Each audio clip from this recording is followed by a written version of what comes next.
विविधताओं से भरे भारत में किसी भी त्योहार की खूबसूरती तब और ज़्यादा बढ़ जाती है जब एक ही त्योहार को देश के अलग अलग हिस्सों में अलग अलग रूपों के साथ पूरे उमंग और उत्साह से मनाया जाता है।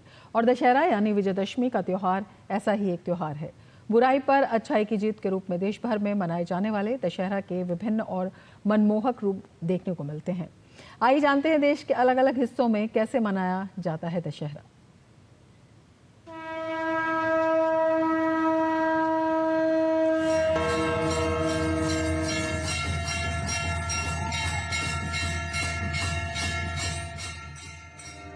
नवरात्रि के 9 दिनों के बाद दशहरा यानी विजयदशमी का त्योहार मनाया जाता है। दशहरा को अधर्म पर धर्म की विजय के रूप में मनाया जाता है।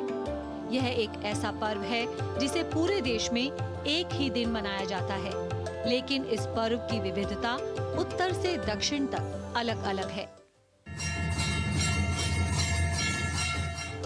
कुल्लू का दशहरा देश भर में ही नहीं बल्कि अंतर्राष्ट्रीय स्तर पर मशहूर है।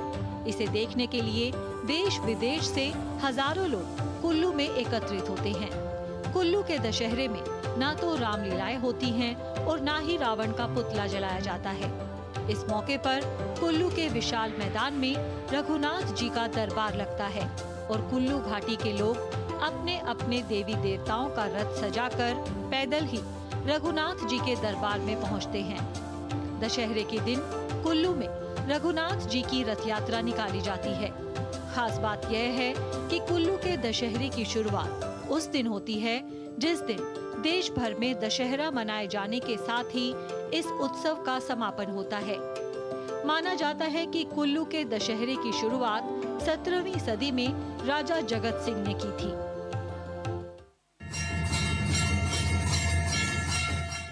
दक्षिण भारत में मैसूर का दशहरा देश विदेश में मशहूर है।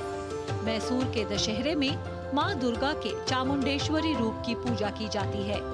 ऐसी मान्यता है कि महिषासुर, जिसके नाम पर मैसूर का नाम पड़ा, एक दुष्ट राक्षस था जिसका देवी चामुंडेश्वरी ने वध किया। 10 दिन तक चलने वाले विजयदशमी उत्सव की शुरुआत चामुंडेश्वरी की विशेष पूजा अर्चना से होती है। दशहरे के दिन हाथी, घोड़े और सजे हुए रथों की शोभा यात्रा निकाली जाती है।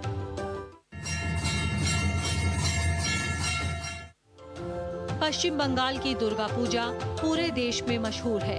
यहाँ दशहरे के दिन काफी अलग अंदाज में देवी की पूजा अर्चना होती है। नवरात्रि को लेकर पूरे बंगाल में खास तैयारियां की जाती हैं। बंगाल की पूजा में ढाक के संगीत पर आरती का विशेष आकर्षण दिखता है। इसमें बड़ी संख्या में लोग मां को विदाई देने के लिए पूजा पंडालों में पहुंचते हैं। इस मौके पर महिलाएं आपस में एक दूसरे को सिंदूर लगाती हैं। इसे सिंदूर खेला कहा जाता है।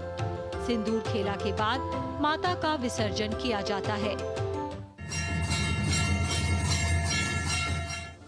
गुजरात में दशहरे से पहले आयोजित किया जाने वाला नवरात्रि उत्सव वहां का सबसे रंग बिरंगा पर्व माना जाता है।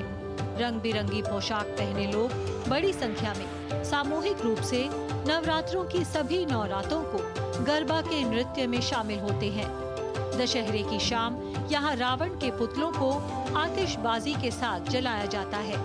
नवरात्रों में यहाँ एक अन्य परंपरा भी प्रचलित है। मिट्टी के घड़ों में छिद्र करके उसमें दिए जलाकर इन मटकों को लोग अपने अपने मोहल्ले के मुख्य चौराहों पर लटका देते हैं।